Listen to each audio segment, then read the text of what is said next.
Hello, it's Julie with Reshape and Recover. So today's lesson that Reshape and Recover had earlier today was about comfort eating. And I think a lot of times we don't even know that that's what we're doing. Emotional eating has been a long time comfort ever since we were kids. And we're not even sure sometimes, not even aware that we're doing it. But I remember for me, some of my really vivid and happy memories from when I was a child were around food and remembering happy times like the family trip to Dairy Queen or um what was the other one? Baskin Robbins, 31 flavors as I called it. And just cookies at grandma's house. And I did the same thing with my kids. If they fell down or were sad or needed comforting, here, have a cookie. And just to keep them quiet, giving them food to eat.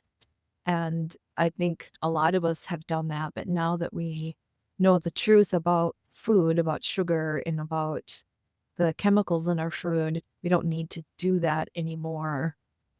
And so we can break the cycle of comfort eating by replacing old habits because that's what it has become, I think, for a lot of us is just a habit. It's like we don't even realize that we are eating for comfort or eating over our emotions because it's become such a habit. But we can replace those habits with better habits.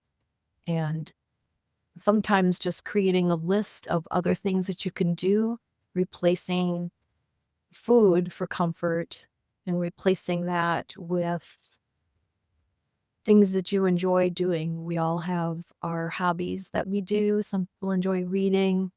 I'm not much of a reader. I like to go to the pool or play some music. I sing and play the bass. And so sometimes Tony he plays the drums. So sometimes we play together and we enjoy that or going for a bike ride. Just other things that I also enjoy sewing. So it is, we can make a list of other things that we can do for comfort rather than eating. And that can be really helpful. And also, good connections with other people can be really helpful. Things like just reaching out to a friend, an accountability partner, or coach can be really helpful. And spending time with your friends is really important. And letting God be our comfort, comfort yourself with God's promises.